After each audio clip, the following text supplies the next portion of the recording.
अगर ठंड के मौसम में इस तरह के गर्मा गर्म मंगोड़े और वो भी खट्टी मीठी इमली की चटनी के साथ, तो वाह, खाकर मजा ही आ जाएगा फ्रेंड। चटनी की रेसिपी तो हम आपसे शेयर कर ही चुके हैं। फिर जब सबने इन गर्मा गर्म मंगोड़ों को खाया मजेदार इस चटनी में डिप करने के साथ, तो सबको खाकर इन्हें और भी ज्यादा मजेदार लगे। और फिर इन्हें तोड़ने के साथ आप समझ पा रहे होंगे कि ये कितने ही ज्यादा सॉफ्ट, नरम, मुलायम से बनकर तैयार हुए हैं। तक जालीदार सॉफ्ट से बनकर तैयार हुए हैं। इनको बनाने के लिए हमने यहाँ पर लिया है 3/4 कप मूंग दाल को, यानी कि 250 ग्राम के कप से हमारा 1/4 कप भर कम है। इस 1/4 कप भर में हमने डाला है सफेद धुली उड़द की दाल, यानी कि जो सफेद वाली दाल होती है, हमने उसे इस्तेमाल किया है। और दोनों दालों का मेल बहुत ही अच्छा सा बैठता है फ्रेंड्स। इससे मंगोड़े बहुत ज्यादा नरम, सॉफ्ट, मुलायम से बनकर तैयार होते हैं। दाल को हमने अच्छे से 3-4 पानी धो के रात भर के लिए भिगो के रख दिया था और अभी बहुत ही ज्यादा सॉफ्ट सी हो चुकी है। तो हमने इसे यहाँ पर हैंडी की सहायता से थोड़ा थोड़ा रोककर 2 बड़े चम्मच भर पानी डाला है और सारी दाल को अच्छे से पीस लिया है। रहे फ्रेंड्स, हमारी दाल यहाँ पर दरदरी बिल्कुल भी नहीं है। हमने यहाँ पे सॉफ्ट दाल को बनाकर तैयार किया है। इसी से हमारे मंगोड़े बहुत ज्यादा नरम, मुलायम, रुई के जैसे सॉफ्ट बनकर तैयार होते हैं। बच्चे खाएं, बड़े या फिर बुजुर्ग, सभी से आराम से खा पाएंगे और खाने में बहुत ज्यादा स्वादिष्ट लगते हैं। अब चाहें तो इसे नाश्ते में बनाएं या फिर शाम की चाय के साथ। हर बार आपको खाकर बस अच्छे ही लगने वाले हैं और इस बात की तो हम गारंटी देते हैं कि आपको बहुत ज्यादा पसंद आएंगे। विस्कर की सहायता से हमने सारी दाल को अच्छे से चला लेना है। दाल अगर हम अच्छे से फेंटेंगे तो हमारे मंगोड़े भी बहुत ही ज्यादा हल्के से और अच्छे से सॉफ्ट बनकर तैयार होंगे, क्योंकि इस तरह से फेंटने से दाल में हवा सी भर जाती है। और इसे हम इस पानी के गिलास में थोड़ा सा निकाल के देख लेते हैं। और ये देखिए फ्रेंड्स, कितने अच्छे से ये दाल तैर रही है। इसका मतलब हमारी दाल अच्छे से अब फेंटी जा चुकी है। इससे ज्यादा हमें और नहीं चलाना है। और अब हमने इसमें डाल दिया है कटा हुआ हरा धनिया, और इससे मंगोड़ों का स्वाद बहुत अधिक बढ़ जाता है। और इसके साथ ही हमने लगभग 2 इंच पर अदरक के टुकड़े को ग्रेट करके इसमें डाल दिया है।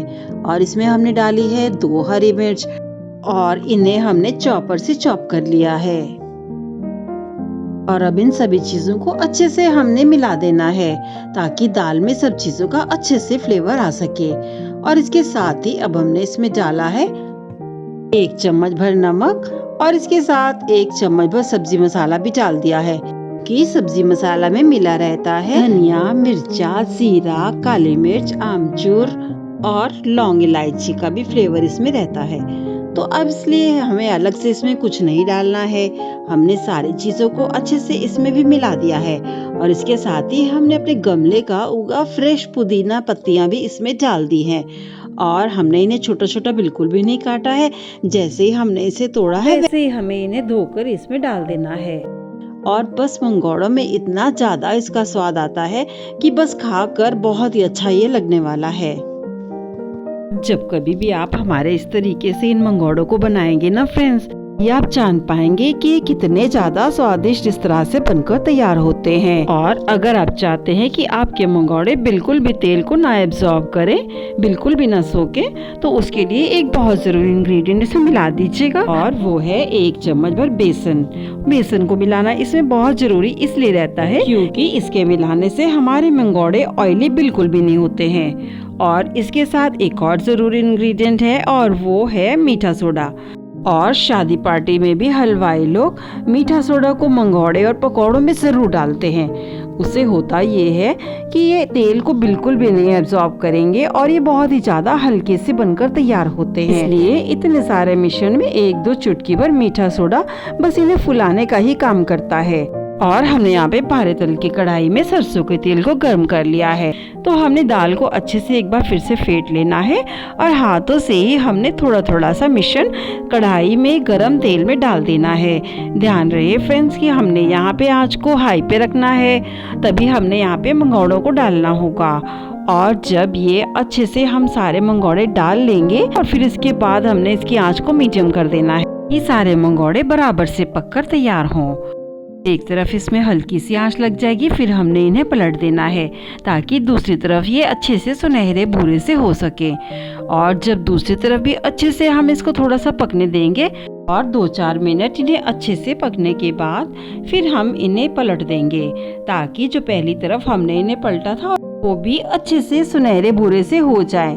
और इस तरह से दोनों ही तरफ से गोल्डन ब्राउन जब ये हो जाएंगे, इसका मतलब अच्छे से ये सिक कर तैयार हो चुके हैं। और फिर हमने पलटे की सहायता से फिर हमने इन्हें प्लेट में अलग से निकाल लेना है। और इस तरह से हम सारे ही मंगोड़ों को बनाकर तैयार कर लेंगे। और इस तरह से सारे ही बाकी मंगोड़ों को हमने बनाकर तैयार कर लिया है और अब निकाल लिया है हमने इन्हें प्लेट में। और अब इन गर्मा गर्म मंगोड़ों को हमने इनके गर्मा गर्म रहते ही सर्व कर देना है मज़ेदार खट्टी मीठी इमली की चटनी के साथ। फ्रेंड्स, हम तो आपसे यही कहना चाहेंगे कि आप भी ये वाले मंगोड़े एक बार ज़रूर बनाकर देखिएगा और फिर हमें बताइएगा कि आपको ये मंगोड़े कैसे लगे। खाकर मज़ा ना आ जाए तब आप हमें कहिएगा। बस इन मज़ेदार स्वादिष्ट से मंगोड़ों को घर पे बनाना खाना और इसके साथ ही हमें सब्सक्राइब, लाइक और सपोर्ट करना बिल्कुल ना भूलें।